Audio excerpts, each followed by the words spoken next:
Hello, my darlings. Welcome back or welcome into the channel. I'm the Julie Bee. How are you? How you doing?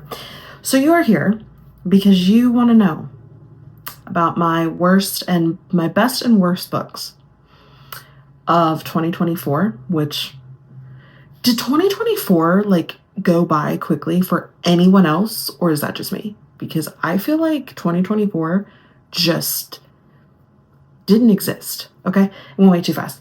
Here's the thing. You're here for the books of 2024, but what you didn't ask for are also my best and worst of 2023.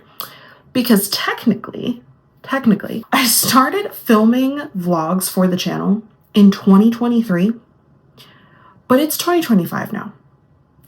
And I have not put up a single one of those vlogs.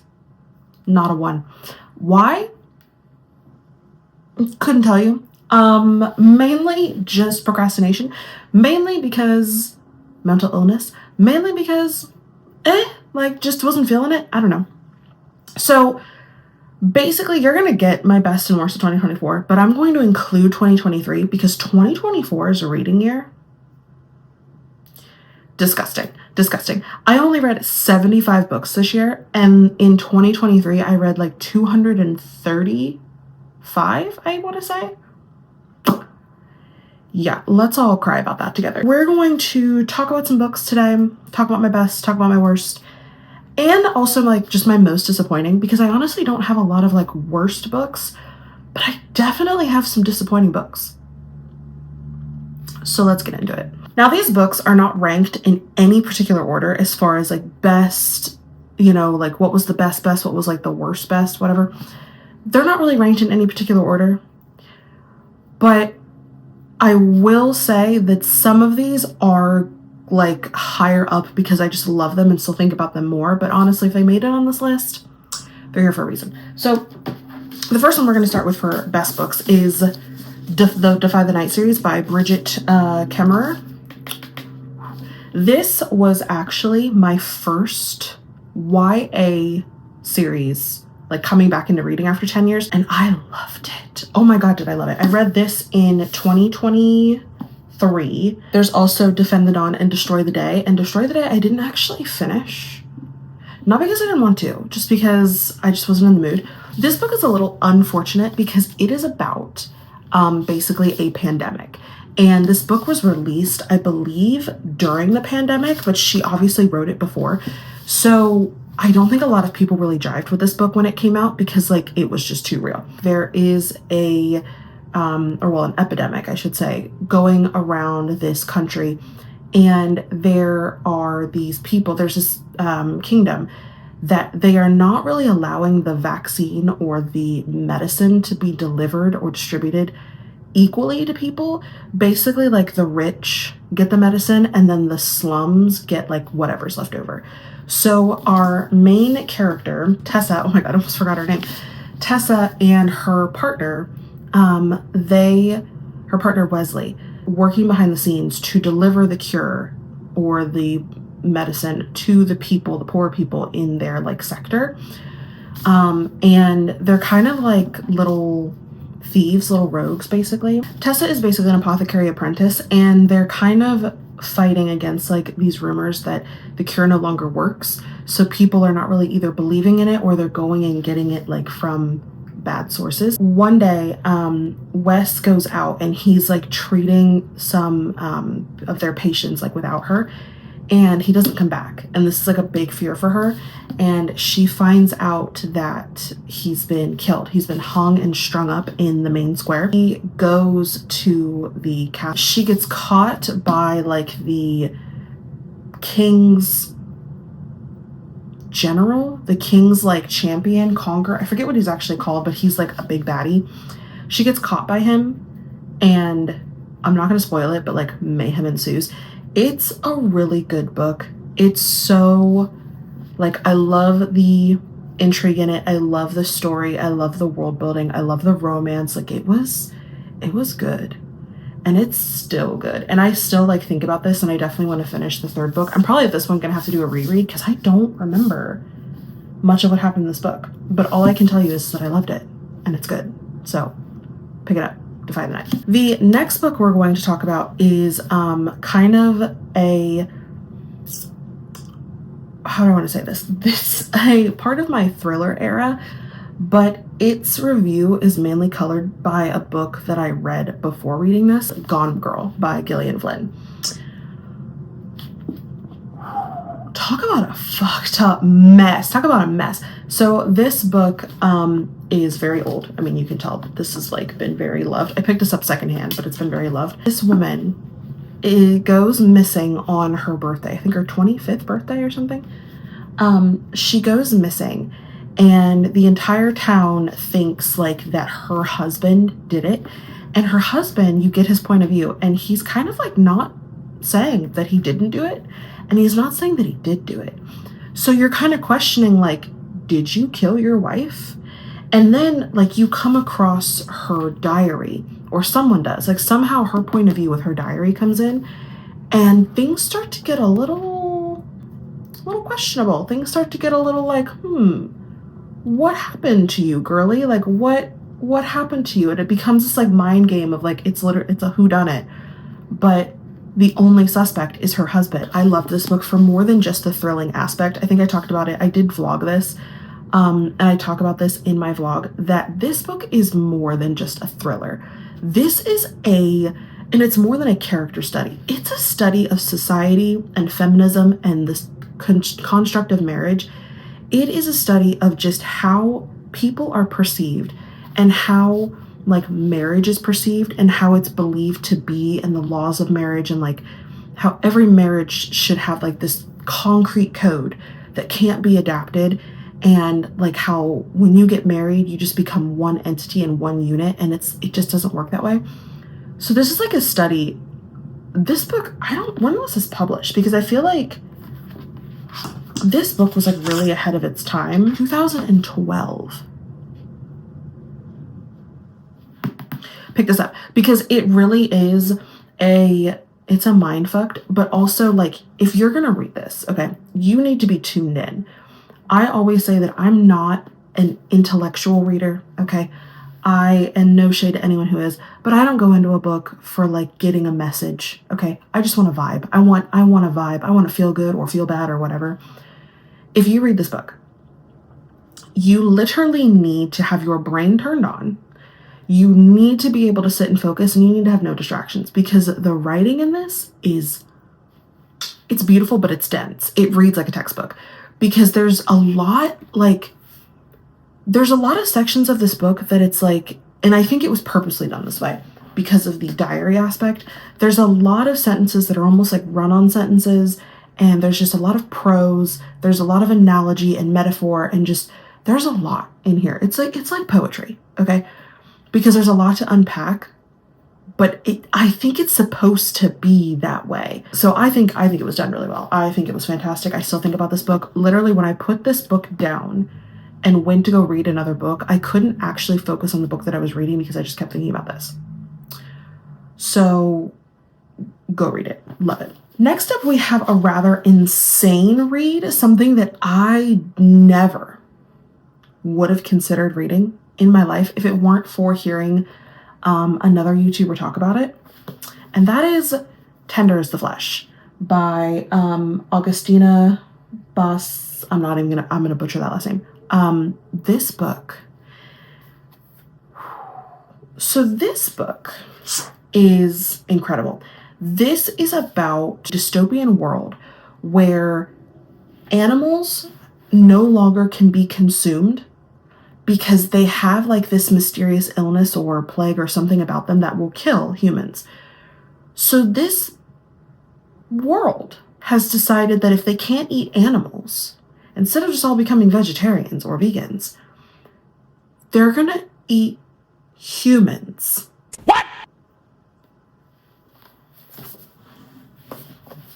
What? This is a book that is going to fuck with your head until the very end, because you're going to be questioning a lot of things about yourself. You're going to be questioning a lot of things in society today and how this could happen. Okay?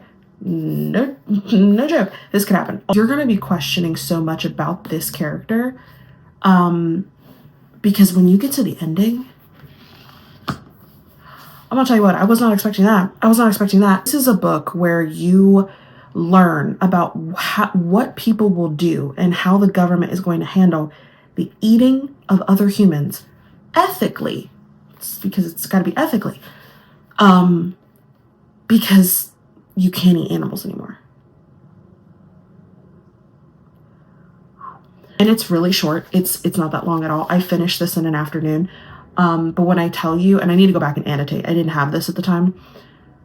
When I tell you that I wish I had some annotations to like pull up some quotes, because love this. Pick it up, tender as the flesh.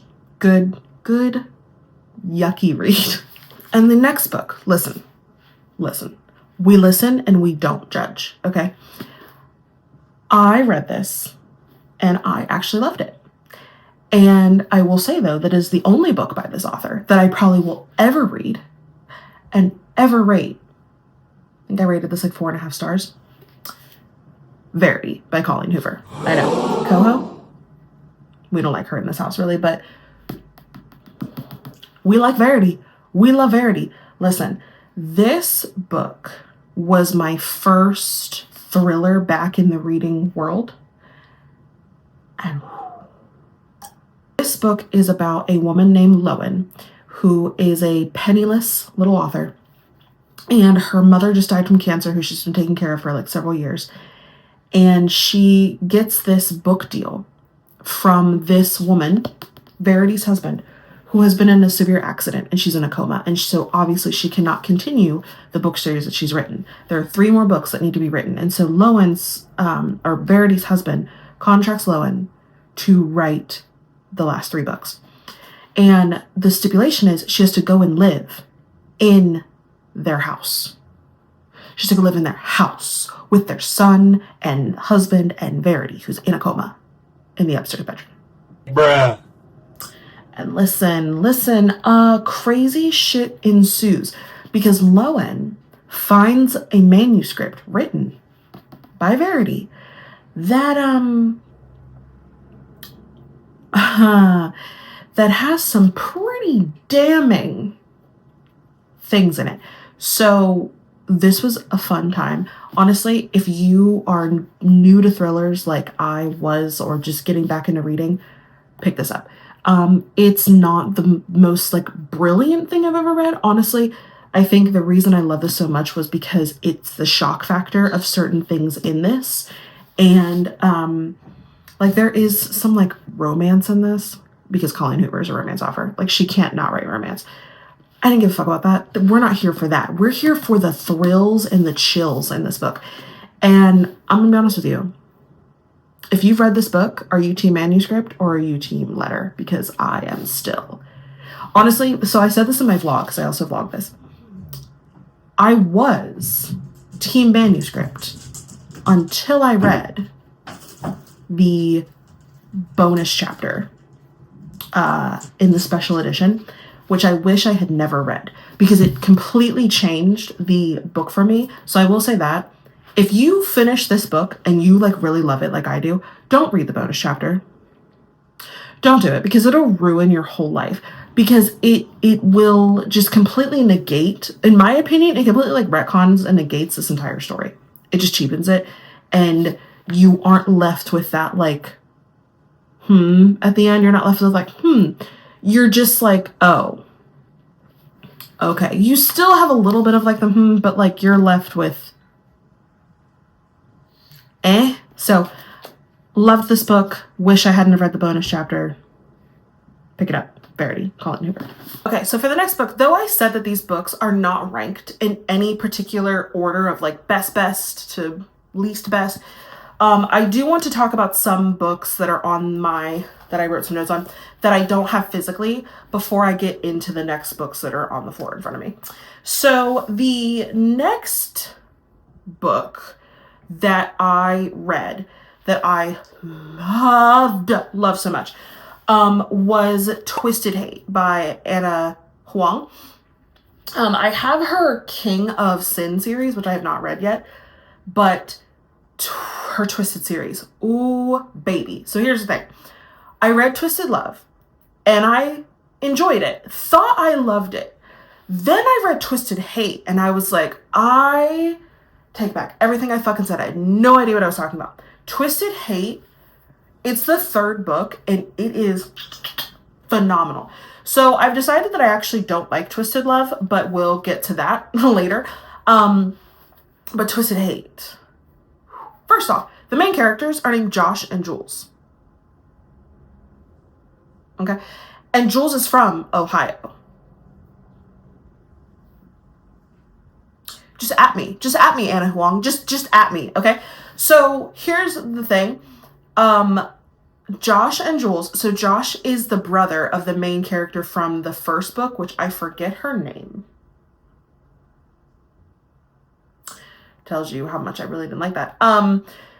So he's her brother, and then Jules is her or one of her best friends. But like, I think she's closer to Jules than any of the others. So Jules is like her best friend. And they hate each other. And when I tell you they hate each other, they hate each other. We all know I'm an enemies to lovers girly. So I read this in I think a single evening. And it's a pretty big book. Maybe into the next day, but listen, when I tell you, loved it so much. So I don't remember much of the story because it's just like a romance. But I think what happens is that Josh meets Jules in a bar. He's with a girl. They have some banter. And what ends up happening is that they come up with like this arrangement where they'll be friends with benefits. Because he's a doctor, he doesn't really get out to date much. And she's actually in school to be a lawyer. I think to like give, get some people off his back about like dating and whatever when he goes to some of these like events. He takes her. So it's kind of like a fake dating trope a little bit, but it's mainly friends with benefits. But when I tell you that none of that shit matters, none of it matters because the banter is just, okay, iPad to the rescue. So I pulled up my Kindle version. And so Ava, that's his sister's name. And basically, so because I guess Ava and Jules grew up together, or they've been friends for a long time, Josh has had a really low opinion of Jules because she was pretty poor. She was a runaway. I think she did some prostitution, what have you. He just views Jules as bad news and like as a bad influence on Ava. So he doesn't like them hanging out. So he said some pretty shitty things to her and to Ava in like her presence. But this is so funny because like she's thinking about that and she's, like they're talking and Jules says, "If you'll excuse me, I've exceeded my daily tolerance for your presence." And Josh goes, "Give your date my condolences." Shots fired! Shots fired! Damn. Oh, here's another one. So Jules is thinking about like how Josh Chen could ever come to be. And she says, "Satan must have been distracted the day he created this hell spawn and poured a little too much obnoxiousness into Josh's beaker." Yeah. Last one. This is the one that I was like, oh yeah. She is like teasing him and like mocking him because he's like, "I know what you need." And she's like, "Oh, do you? Do you really think so? You think you know me better than I know me?" And he's like, "You want someone to challenge you, excite you, keep you on your toes. And as for what you need someone to bend you over and that attitude right out of you." Damn!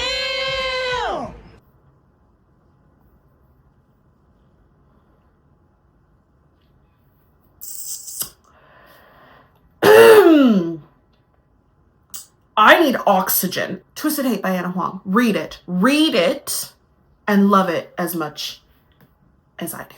Okay. The next book that I have is something that I need to go back and annotate because it was amazing and I need to go back and read it. It is Trigger Warnings Galore.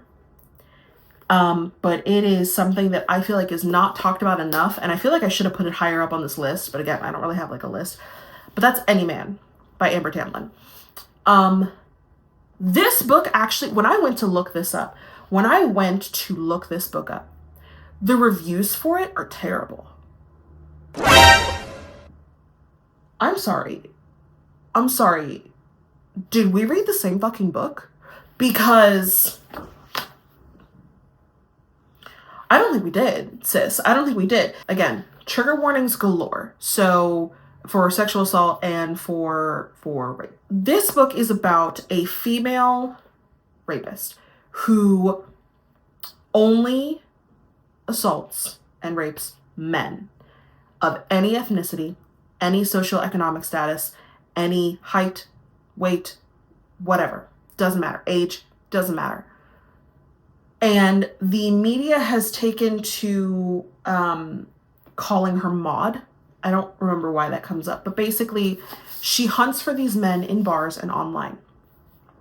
And when I tell you, this book is short. I read this in a single afternoon because I was so enthralled with it.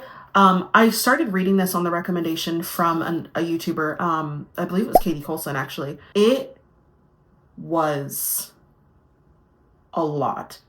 This book, I don't even know how to properly discuss this. This book talks about rape culture. It talks about society. It talks about feminism. It talks about how men are not typically but perceived to be the one to be on the other side of this. And it's not talked about enough because it typically, statistically, does not happen. But that doesn't mean that it doesn't, because it does. It goes into the mindset of a man after this has happened, which the mindset of a man is not any worse off than a woman after this happens. That's not what I'm about to say. But what I am saying is, when you are a man and you are a part of the demographic that this couldn't possibly happen to, and then it happens to you, what do you think goes through their head? Probably the same thing that goes through a woman's head, to be perfectly honest. But it almost is, again, I'm not saying it is worse, but it almost is like worse to them because it's like this doesn't happen to them. Okay? Do you know what I'm saying? Does that make sense? So I do have quotes from my Kindle version that I will read from this because this is a powerful story. The book follows several victims of Maud. The first one is of a school teacher who is like a middle-aged man. He has children. He has a wife, very happily married, no issues. And he went to a bar. And I don't think he had like too much to drink necessarily. I think he was just drugged. His drink was spiked. But they find him in the back alley. And of course, you know, when they find him and the paramedics find him and they're like, oh my God, is he still breathing? And they're like, oh yes, he's still breathing. He says, yes, I am still breathing. No, I am not living. Yes, I can feel my legs. No, I cannot feel my genitals. For this particular man, it follows him where she basically harmed him so badly, assaulted him so violently that he'll have to wear a catheter for the rest of his life. And he will not be able to have intercourse with his wife. And then it goes into this, like the typical questions, okay, that sexual assault victims get asked after this happens to them. And, you know, they ask you, you know, like how many fingers am I holding up, what your name is. And so you're not getting their side of it, what they're asking, but you can infer what they're asking by what he's saying. And so one of them says, yes, I understand I'm going to be fine. No, I do not want to wake up after the surgery. Whew. And so his wife comes to the hospital after he's had to have intensive surgery. And, you know, what do you say in those instances? You know, like what do you say when this happens, especially when it's your spouse? And, you know, no words can really be said. And he just says, we sink to the bottom of each other's oceans, drowning in shared silence. Oh, and this question, do you recall physically resisting at any time during the assault?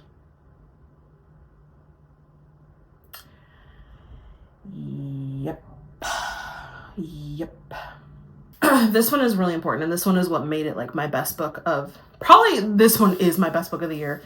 But it says, I live in a country built on celebratizing its citizens' grief and amplifying stories of violence and assault for political gain.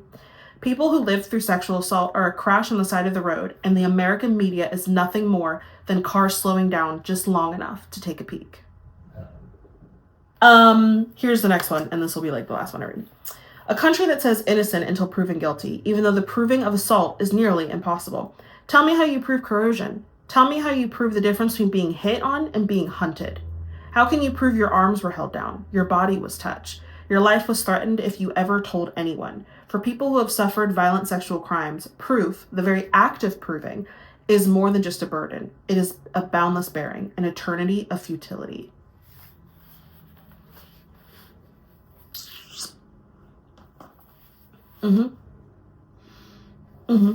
I absolutely,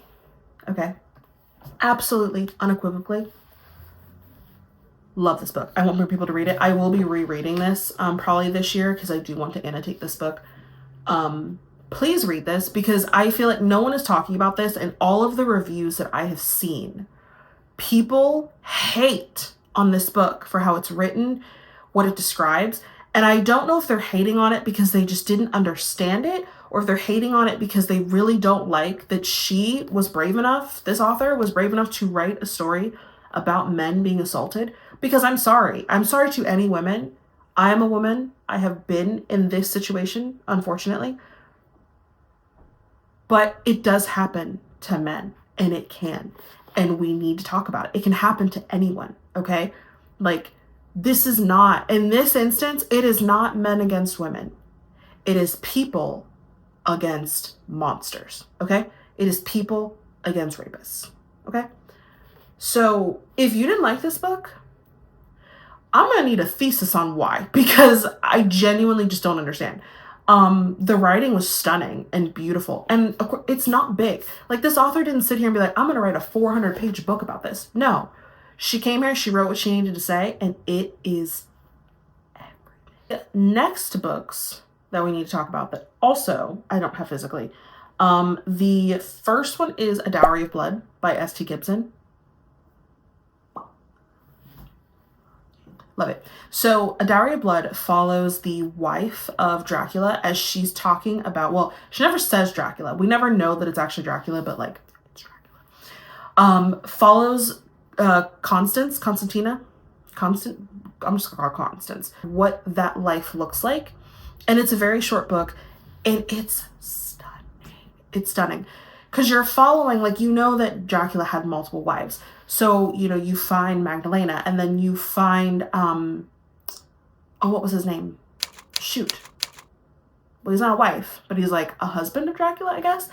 And basically their lives as you span the ages with him and what that looks like. And I'm not explaining it very well, but it was so good. It was just, it came, like, the author wrote what they wanted to write and came here what they came to say. And it was, I read it in like an afternoon, literally. It was probably a 5-hour audiobook. I read it physically in 3 hours. Loved it. The aesthetic, the vibe was very gothic, very dark. Loved that part. Loved Constance. I loved her POV, and hated Dracula. Hated it, because that's the whole point of the book. Is she starts the book by saying, like, that she has just murdered him, and so the entire book is her explanation of what built up to the point of her wanting to murder him and like how it happened. Read it. Listen, things were discovered about myself in 2023. Things that I never would have thought possible. Kinks were discovered that I didn't know I could have. One of those kinks, was monster fucking. I don't even know what to say. I don't know what that says about me. I don't know, and we're not going to think about it too much. But the series in question is the Monster series, and it is amazing. I read, obviously, the first book, Win, and then I read Moth. I read them out of order. I'm going to be very honest with you. But do you know what I did? Do you know what I did? I bought the entire Kindle series of them. It's a dystopian setting, and it follows these mortals that fall in love with these monsters that they just find and meet throughout their journey. And it's just a smutty, campy, good time. Like, the plot, like, I didn't care about that. I was not here for that. I was here for the smut. I was here for the smut. Okay? I was here for the many different monster cocks that I now know about that I didn't need to. But I'm not mad about it. Okay? I'm not mad about it. Those are my best books of the year. Win and Moth are my favorites because I love Win and Danny. They're so adorable together. And then Moth is just like a cute little baby gay. And you just have to protect Moth. You just have to. Definitely check those out if you're into stuff like that. Next book is, it was kind of the start of like my gay romance era. I was just in the mood to read about men. And I was just in the, like, I was like done with women. I was like, please just give me books about men. Give me the gay. Give me all of it. Okay. I wanted it. Okay. So I started with Head Above Water by C.E. Ritchie. Listen, I'm going to be very honest with you that I went into like my gay romance era because I just wanted gay smut. Okay. That's what I wanted.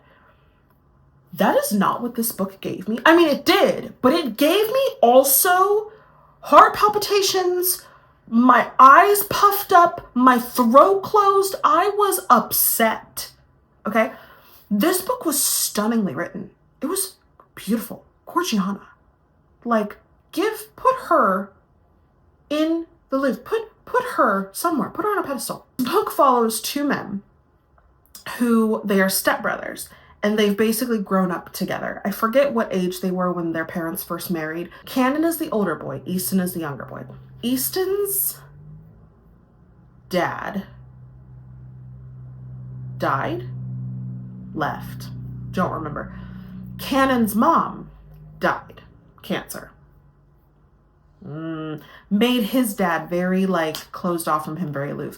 So their parents get married and these boys hate each other. Okay. They do not like each other. Easton likes Cannon more than Cannon likes Easton because Cannon doesn't like that, like, Easton's mom and him have come in and basically replaced his mom and, like, made his family very different. Easton has a crush on Cannon from, like, the beginning, okay? But Cannon just cannot fucking stand him. And Cannon is definitely this, like, he's gonna go and be, like, a doctor. He's gonna marry, like, this, you know, blonde bimbo and they're gonna live like their nice millionaire life. Okay. Something happens that Cannon runs away from home and he's cut off his family completely. He's not talked to his mom or his dad or Easton since. This was probably his senior year of high school. So like running away, you know, whatever. Easton has stayed and lived with their parents since, like, he hasn't like ever left. He's a surfer, you know, he wants to own his like own surf shop. He hasn't left home. So their parents get in a really horrible accident and they are in comas and on life support. And basically what happens is Cannon, I guess, is still the executor of the estate because Easton I guess wasn't mature enough, they didn't feel like, but they made Cannon the executor. So he has to come home. And he is set to be married in like 6 months or something. He is about to be married to a woman. A lot of feelings come to the surface. A lot of trauma comes to the surface. Because basically what happens is the doctors are explaining to Cannon that like their parents probably are dead. Like they're not coming back. There's like a very slim chance. And Easton is like holding on to that slim chance that they're going to come out of their comas and be off life support and live normal lives again. So Cannon is really there for not only just like estate support, but emotional support. And yeah, listen, I went into it for just stepbrother sex and I came out of it emotionally damaged. 5 stars, loved it so much, highly recommend. Head Above Water. Moving on from my little ones that I don't have physically, back to physical books. So the next series that was my absolute favorite of 2024 We're kind of getting into the 2024s now. But that is Butcher and Blackbird by Brynne Weaver. And you can tell that I love this series so much because I have an exclusive edition, okay? And this exclusive edition is stunning. Gorgiana, love her so much, okay? So Butcher and Blackbird, is it well written? I thought it was. I thought it was hilarious, okay? I was hooked from the very first page. I got this in a Book of the Month box. Actually, my husband got it for me in his Book of the Month box because he had some add-ons and he's like, she'll like this. And I was like, I don't really like serial killer stories because I just don't like celebrating them, or I don't know. I'm just not really big into the whole serial killer trope. But listen, we listen and we don't judge. This was freaking hilarious. It's not supposed to be serious, so don't go into this thinking that you're in for a serious serial killer. A serious serial killer? Serious serial? Don't think you're going in this for a mature serious time, okay? You're going into this because it's fucking hilarious, okay? So we follow Sloane, who's known as the Orb Weaver, because her method of murder is taking out their eyeballs. And then you meet not Blackbird, you meet Butcher, who is Rowan, who I forget what he's known as, but anyway, he owns a restaurant. He kind of is like an assassin for hire, where she actually is murdering people who deserve to be murdered. You know, quote unquote, that type of thing. They meet in a jail cell, or not a jail cell, but in a cell, and they discover that they're big fans of each other's work, because that's a thing. And just hilarity ensues. So what happens is they start a competition where every year they pick a mark and they have to race to kill this mark. What? It's just a really good time. And the sex scenes in this, I've heard so many people say that they hate the sex scenes in this. No, I love them. I was here for them. Oh my God. Also the audiobook. So listening to this audiobook is a much better experience than reading the book, even though you could read this and have a good time. There's something about the audiobook it's just so good. They really actually acted out their characters, and I like that. I know a lot of people don't typically like that when they're listening to an audiobook, and that's fine. But I do. They act out their laughs and their giggles and their sighs, and they act out I'm telling you. Also, Rowan has a amazing accent. Irish accent. It's amazing. It's fantastic. I love it so much. So I highly recommend picking up this book. Again, is it exquisitely written? No, because the term boobin boobily is used. And when I tell you that I highlighted that line because I thought it was freaking hysterical, it's not exquisitely written, but it's freaking hilarious. I will say the term, where was it? The dedication says, for those who read the trigger warnings and said accidental cannibalism, count me in. This one's for you, okay? Don't go into this if you're hungry. Don't go into this if you've got a craving. Do not go into this if you like orzo pasta or cookies and cream ice cream. That's all I'm going to say. I'm warning you. It's in the trigger warnings, but I'm warning you. Do not go into this if you are a foodie. All right, the next series that we're going to talk about is The Serpent and the Wings of Night and the Ashes and the Star Cursed King, which, as you can tell, absolutely love because I got these special editions from Fairy Loot, which are also absolutely stunning. Absolutely stunning. Love them. I found this on a whim. Honestly, I had never read anything from this author before. I mean, clearly, back in my reading era. I was looking on Kindle Unlimited for something to read, and I found this. And this book, stunning. The writing, gorgeous. Absolutely gorgeous. I was hooked literally from the prologue, which I mean, I would say is hard to do, but honestly, I don't read a book unless I'm hooked from the prologue. And this, I'm just going to read the first line in the prologue to you.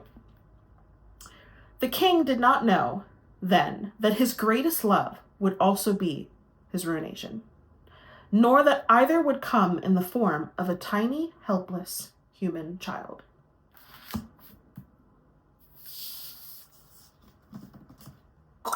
What?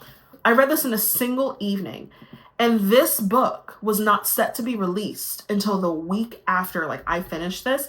So I had to wait a whole week after finishing this, and I was like chomping at the bit. I was chomping at the bit.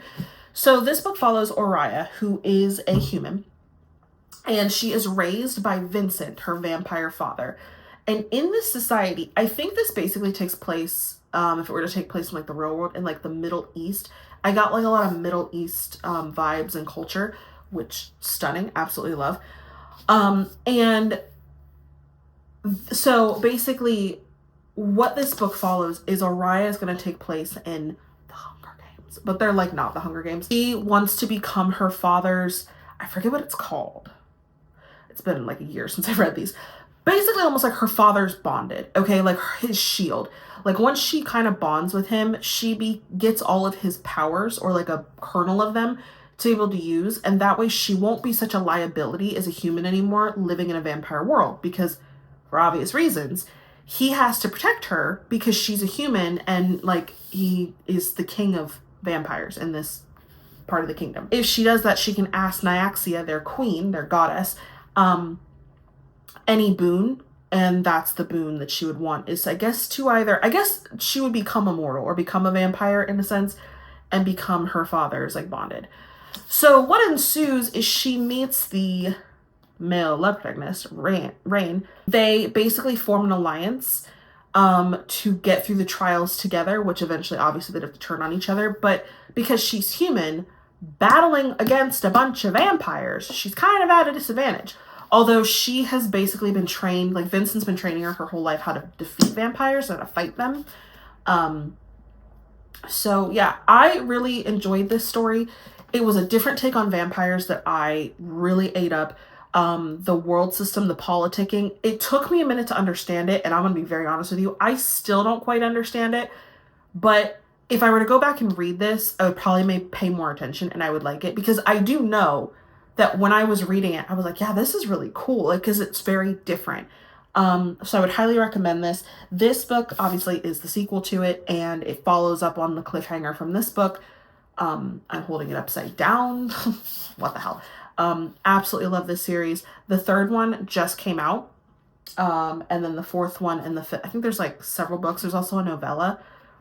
Read these. They're amazing. I love them. And if you're looking for a different take on vampires, you will find love in this series. Next up is the series that I was just talking about, the series that I read before reading Crowns of Nyaxia, which is the Touch of Darkness series by Scarlett St. Clair. And I am telling you, when I say I will read anything Miss St. Clair puts out, I fucking mean it. I got the special edition set from Fairyly. I don't know if you can see the other three here, but look at this cover. If it'll focus, look at this cover. It's fucking stunning. Are you joking? This is a Hades and Persephone retelling. And if you know me, you know that I love Hades and Persephone. So this book follows Persephone, and this is like so it takes place in what's called like New Greece. So humans know that Greek gods exist. They worship them. They know they exist. They actually are like they live mortal lives almost. Like Zeus has a little mansion down in like Beverly Hills almost, or whatever it's called, and lives with Hera and stuff like that. And they have businesses, like Hades' business. He owns a club. I think it's called the Underworld. I forget what the club is called, but he owns a club. And Persephone, as per ancient history, she's very stifled by her mother Demeter. So she wants to go to school. And the only way her mother would agree to let her go to college is if she hid her powers. Because no one knows, no gods know, that Persephone even exists. So she's going to school to become a journalist or an author or something. And she lives with her best friend Lexi. And basically what happens is she goes to Hades' club one night and plays a game with him. And when you play a game with Hades, basically you are making a deal with him. Like if you win, you get something from him, but if he wins, he gets something from you, or puts you into his service or whatever. So what ends up happening is he sees her and is like, ooh, I wanna meet this girly. This is fantastic. Okay. This book is so amazing. And I will give an honorary mention to the other books in the series, which is A Game of Fate and A Game of Retribution, which are in Hades' POV. I will actually go the distance to say, go the distance, it's funny. I will go to the distance to say that I like Hades' POV better than Persephone, because though I love this book, ate it up, I don't like Persephone as a main character in this book. I like her a little bit more in the subsequent books, as she kind of finds herself, but her story doesn't tell you a lot about what's going on behind the scenes, and it's just her POV in this book. There is no Hades POV. So you really don't know why things are happening, what's going on, what the story is. But in these books, you get it, okay? So I really enjoy these better. Also, I love this series because Hades is a dick, okay? Hades is a dick, and Persephone fucking tells him that. Like, she's not this weak little bitch that's just like, oh yeah, my boyfriend's like, he's such a piece of shit, but like no one can tell him that. No, she tells him. And she's like, I'm not talking to you and I'm not doing this and I'm not fucking you or blah, blah, blah until you step up. Like, girl, we love to see it. So highly, highly recommend this series and reading these in tandem. There is a reading order of which you should do it, which I did them wrong. I know that I did. You're supposed to read all of Persephone's and then read Hades. I did it where I read this book first, then Game of Fate, then Game of Retribution, and then her second book, because I just really wasn't feeling Persephone. Touch of Darkness series, highly, I can't even do that right. Highly recommend. All right, we only have a little bit more to go here. We've only got a couple books left. And when I tell you that we are like, we're getting actually to the heavy hitters. I know I said and have said that there is not a tier, there's not a ranking, but when I tell you that these probably are all like tied for best books of the year, yeah, they are. Okay, so we're gonna start next with A Curious Beginning from the Veronica Speedwell series, and also an honorary mention to A Dangerous Collaboration, which is the fourth book in this series. When I tell you, this addiction is all Katie Coulson's fault. It really is. I get a lot of recommendations from other YouTubers because, again, I'm back into reading, okay? 10 years of not reading, back into it. So I've been getting a lot of recommendations from other YouTubers, and Katie Coulson just happens to be like my favorite.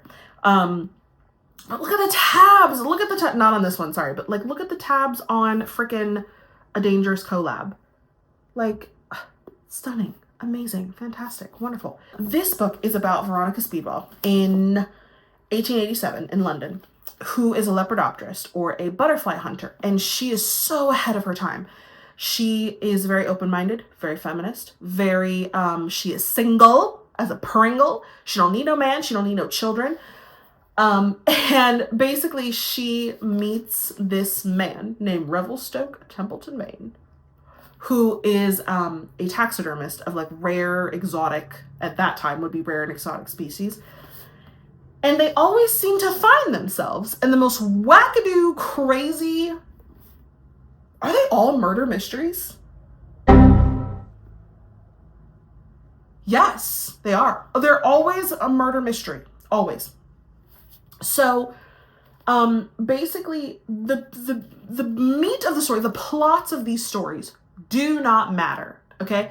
What matters is the developing romance between Veronica Speedwell and Revelstoke Stoker throughout the series. That's all that matters. That's all that matters. This book is amazing. It's very witty. I think when I vlogged it, did I vlog this? Pretty sure I vlogged this. I compared it to if Sherlock Holmes met Wednesday Addams.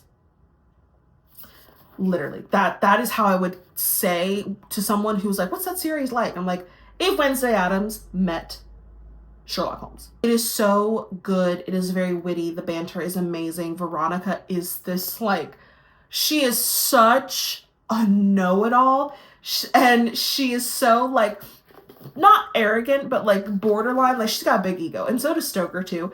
But they are just a power duo. I will say that, so this book, loves to death, definitely an amazing hit to the series. Then you get to the fourth book, and the reason I love this one the most is, number one, it's like, it's definitely a like, you go to an old castle and do like one of those murder mystery nights where you try to figure out who did it. It's got that vibe to it. But then also, this is the book where, like, shit starts to get real between Veronica and Zara. Like, shit starts to get real, you know what I'm saying? So please pick these up. I absolutely love them. She's working on book 10 right now. And I don't know how long this series is going to go on for, because, again, it's one of those that just could go on forever and ever and ever. And I hope it does. I hope it does. I don't even care where where the stories go. I hope it does. Okay? Okay? So yeah, highly recommend. Please read the Veronica Speedwell series. We are now at the point where we are tied for first place, because I cannot tell you which one of these books I love more. I just can't. I don't think I can physically determine which one is better.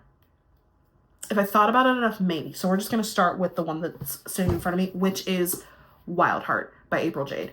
I absolutely this book. So this series, this is the second in her Dangerous Daddy series. So if you don't have a daddy kink, scooty along, because you're not gonna like this. I did read Mad Love first, which is the first book, and I didn't like it. I didn't like it. I didn't like it because I did not like Benji, or what was his name? Don't remember. I didn't like it. I just didn't like Benji as a daddy. He just was like, to me. But Ivan? Ivan and Marcos?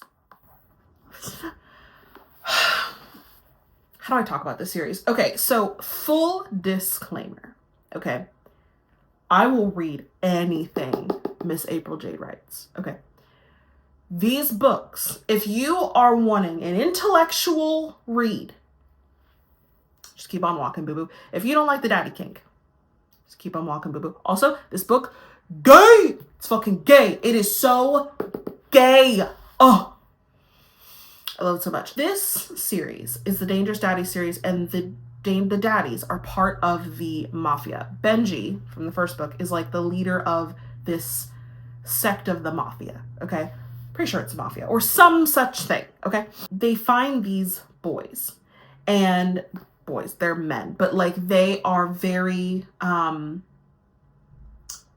feminine. They're like very feminine, very soft, very sensitive men. And when I tell you that if you're also walking into this wanting a romance that like is mature and makes sense, no. When I tell you that these men are codependent nightmares, I mean it very seriously. This is just smut, okay? This is just, at the end of the day, you're reading this for the smut. There is a plot to this. Could I tell you what it is? No. I didn't even read it necessarily for the smut. I read it for the hurt comfort, because they are chocked full of hurt comfort. Ivan and Marcos in particular. So Ivan gets shot protecting Benji's boy, which I forget what his name is. He gets shot, and what happens is that Marcos, who's friends with Benji's boy, they are in the same dance class, or they teach ballet to children. And he basically goes to the hospital with Ivan, and Ivan doesn't even really know this kid. Like, he does not know Marcos really at all. And basically they just are never apart, ever again. Ivan's like, you're mine now. And when I tell you, so in the Kindle version, I'm pretty sure I have annotated like 90% of the book, because when the part where Marcos calls Ivan Papa, yep, he says, I was a good boy today, wasn't I, Papa? Hey, Dad, I'm gonna have to call you back in a minute, okay?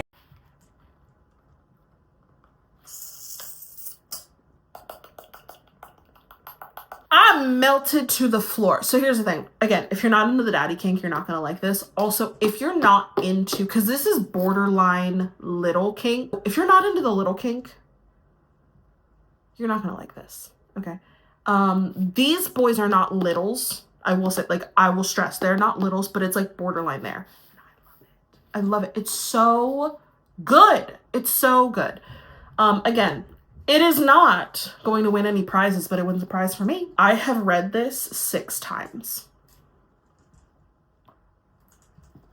And that's not an exaggeration. I read it 6 times in 2023. No, I read it 3 times in 2023 and then another 3 times in 2024. Why are you the way that you are? Yep.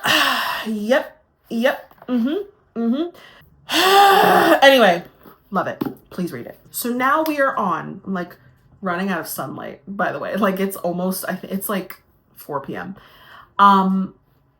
We are at the end of the line here for best books.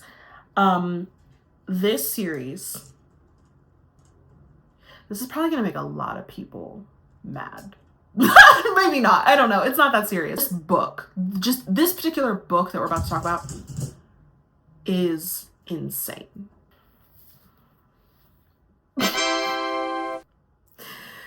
Yep. Miss SJM. Give her flowers for House of Earth and Blood. This book is very controversial in that it's just divided among the community of whether or not it's good, whether people like it. And I'm going to be very honest with you. The first chunk, like probably about this much of the book, is not good. It's boring. It's a lot of world building. This last little bitty section. This is a 3-star book. Okay. For the average person. This book would be 3 stars because the world building, and I haven't even told you what it's about yet. This is about Bryce Quinlan, who is half fae, and basically it follows her, one night when she is going to go out with, she goes out with this guy. Okay, she goes out with this guy, and her friend Danica, her best friend, soul sister, butt buddy, stays home. And she doesn't even really want to go out with this guy. That Bryce comes home, it is described that Bryce is a party girl. She's done all the drugs. She's done all the drinking. And they're very like, okay with that. Like they're not ashamed of it at all. They sleep around, not a big deal. So Danica is a werewolf. She is the next in line to like inherit the pack of wolves, the pack of devils.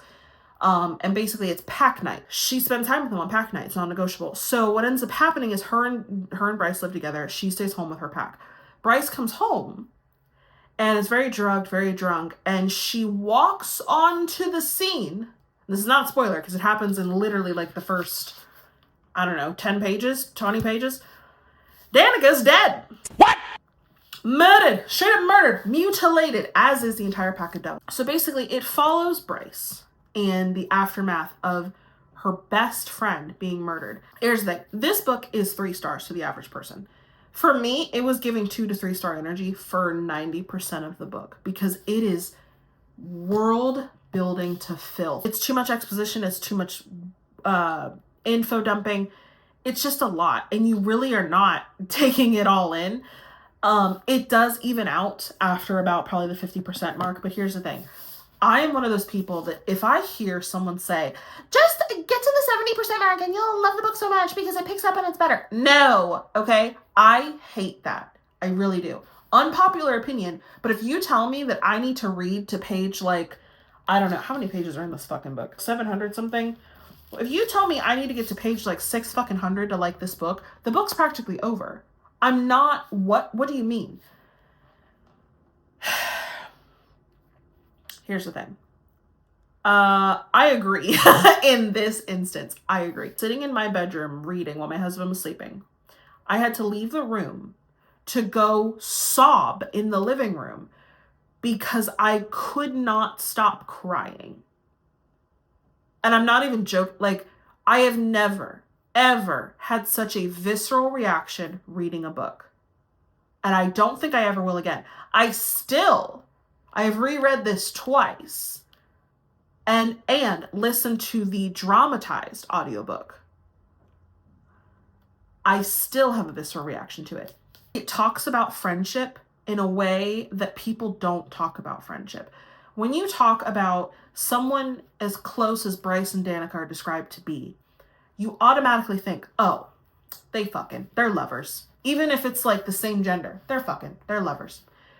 It couldn't possibly be such a strong platonic love. It couldn't be platonic soulmates. No, absolutely not. It has to be that they're fucking. No. There's even a part where I think Hunt asked Bryce, like, were you two? And Bryce is like, oh no, she's my sister. And when they say that, it's not like, you know, us today where we're like, oh my God, that girl's like my sister. No, that was her sister. And bro, you can tell, okay? Here's the thing. I personally still think that this is a 3-star book, but I gave this 5 stars for the emotion, the heartbreak, the heart wrench that it left me with. Because if you have gone through life, if you know what it's like to not have this kind of friendship, okay? If you are one of those girlies that's always on the outside, you're the third wheel, you feel like all your other friends have better friends than you, I feel you, boo, okay? I feel you. Read about this type of love in this book. Yep. And if you know Lahaba, that's all I'm gonna say. Lahaba. You know. So yeah, I highly recommend this book. I would not recommend this for someone that's just dipping their toes back into fantasy, because you will fucking throw this into the abyss. I would recommend this book to anyone who's been in the fantasy world for a little bit and wants like a trashy read, because let's be very honest with each other. SJM does not write masterpieces, okay? The writing is not the greatest, okay? It leaves a lot to be desired. But I'm telling you, she does evoke good emotion, okay? So, if you're brave enough, pick this up. You won't regret it. I will say you have to make it to at least like past probably the 300-page mark, if not maybe the 400-page mark, before you're going to start even giving a shit, and before this book gets like good.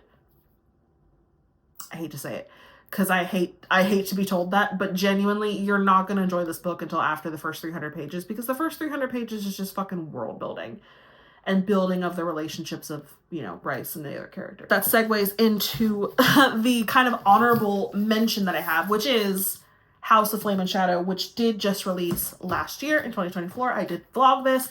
Again, the vlog is not up. It's the goal of this year to put the vlog up. Editing Julia here, popping in just to say that I'm so fucking proud of myself, okay? I told myself that I would get this channel started before the end of January. And guess what, bitches? It's January 26th. It is January 26th or 25th. I don't know. It doesn't matter. I fucking did that. I put up my ACOTAR reading vlog, which if you have not watched that, what are you doing? Like, please go watch it. Crowning achievement. And now I'm about to post this. My best books of 2023/2024, and the worst books is coming. So just to pop in and just like suck my own dick for a second, because if you know me personally, you know the just struggle, okay? So I'm fucking proud of myself. Look at me go. What a wonderful start to the new year. Bye. It's so funny because you can tell that I did the first book digitally and did the audiobook and did the last part of the book digitally in the audiobook, and in the middle I read the book. I really loved this book. Oh, I have a little Lahaba bookmark in there. I genuinely loved this book. I do have my issues with this book, but this still also was one of my best books of the year because of the vibe and the feeling that it gave me.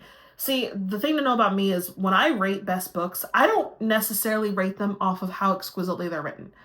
I rate them off the vibes and how I felt after reading them and if they live rent-free in my head. And these books, all these best, live rent-free in my head.